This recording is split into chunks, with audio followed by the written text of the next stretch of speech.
રામાયણમાં રામચરિતમાનસનું ચોથું પ્રકરણ કિષ્કિંધાકાંડ, રાજેશ રામાયણ, બહુ જ સુંદર ભાવ છે બ્રહ્મલીન રાજેશ રામાયણ. કિષ્કિંધાકાંડમાં લોકો વિચાર કરે છે, લંકા કાંડમાં કોઈ વિચાર જ કરતા નથી. પાંચમું કાંડ છે સુંદરકાંડ, છઠ્ઠો લંકા, તો લંકામાં કોઈ વિચાર નથી કરતું લંકા કાંડમાં, અને કિષ્કિંધા કાંડમાં વિચાર જ કરે છે. ઘણા લોકો વિચારો કરે પણ એ કાર્ય ન કરી શકે, સલાહ આપી શકે પણ કાર્ય ન કરી શકે. સલાહ દેવી એક અલગ પ્રદેશ છે અને કાર્ય કરવું એ પણ એક અલગ પ્રદેશ છે. પણ કર્તૃત્વ અને વક્તૃત્વ એક બને. મહાભારતની કથા જગ પ્રસિદ્ધ છે. ભગવાન કૃષ્ણ શાંતિદૂત તરીકે ગયા પાંડવો તરફથી સંદેશ લઈને. એ પૂર્વે ધૃતરાષ્ટ્ર મહારાજે જે સંજય છે, દિવ્ય દ્રષ્ટિ ધરાવે છે, સંજયને મોકલો છે. જ્યારે વનવાસમાં પાંડવો છે અને સંજય સંદેશ લઈને જાય ધૃતરાષ્ટ્ર મહારાજનો. ધર્મરાજ યુધિષ્ઠિર, એને તો ધર્મમાં જ રુચિ છે. ધર્મરાજ યુધિષ્ઠિરને કહે છે કે હું મહારાજ ધૃતરાષ્ટ્રનો સંદેશ લઈને આવ્યો છું. તમે આ વનમાં રહો છો, ભગવાનનું ભજન કરો છો, આથી શ્રેષ્ઠ જગતમાં બીજું કાંઈ નથી. બધી જ માયા છોડી અને તમે આ વૈરાગીના રૂપમાં ભગવાનનું ભજન કરો, એ જ આ માનવ દેહનું શ્રેષ્ઠ શ્રેય છે. માટે આથી ઉત્તમ કોઈ વસ્તુ નથી. તમે યુદ્ધ કરી, ભાઈ ભાઈ સાથે ઝઘડો કરી અને આખિર તમે શાસન મેળવીને શું પ્રાપ્ત કરવાના? આ ભગવાનનું ભજન બહુ જ. અને ધર્મરાજ યુધિષ્ઠિર તો માનવાની તૈયારીમાં, પણ એને તો વાત સત્ય લાગી અને વાતે સાચી. ભગવાનના ભજનથી બીજું શું શ્રેષ્ઠ હોઈ શકે? એ સમયે જ્યારે જ્યારે પાંડવો ઉપર કોઈ તકલીફ, કોઈ મુસીબત આવે ત્યારે ભગવાન દ્વારિકાધીશ પધારે છે.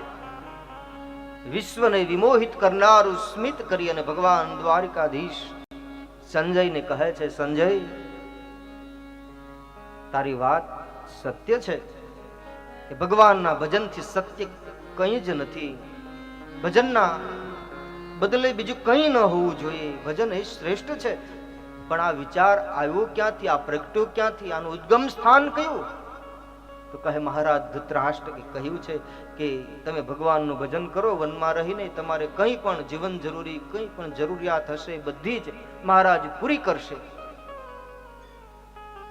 આ સંદેશ ધૃતરાષ્ટ્ર મહારાજ તો કે હા, ભગવાન કૃષ્ણ કહે છે કે જે વિચાર જ્યાંથી પ્રગટ થયો હોય ને ત્યાંથી પેલા અમલ થવો જોઈએ. આ વિચારની જરૂર છે ધૃતરાષ્ટ્રને, ધર્મરાજ યુધિષ્ઠિરને નહીં.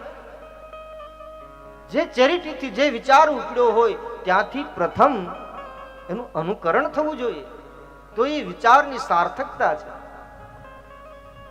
સલાહ દેવી તો બહુ જ સહેલી વસ્તુ છે.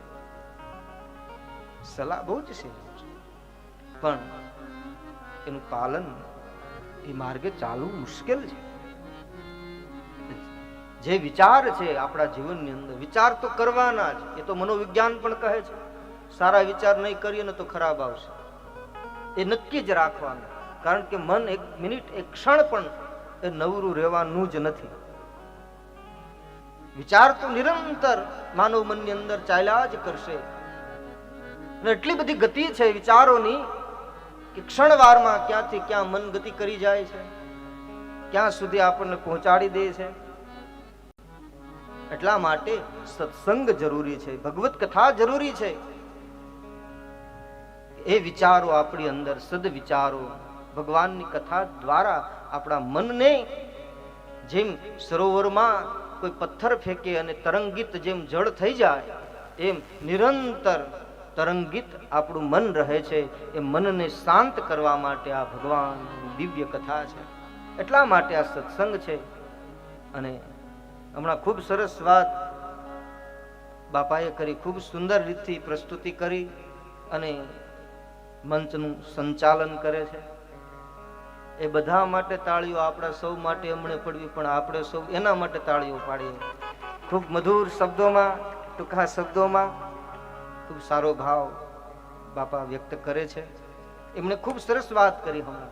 ધી ઘડી આધી ઘડી આધી મેં પુની આધ તુલસી સંગત સાધુ કી હરે કોટી અપરાધ. એક ઘડી એમાંથી પણ અડધી ઘડી આ ઘડી એક નિમિષ દંડ ભરી એક એવું બારા એક નિમિષ માત્ર જો સત્સંગ થઈ જાય તો જીવનું કલ્યાણ થઈ જાય, એમાં કોઈ સંદેહ નથી.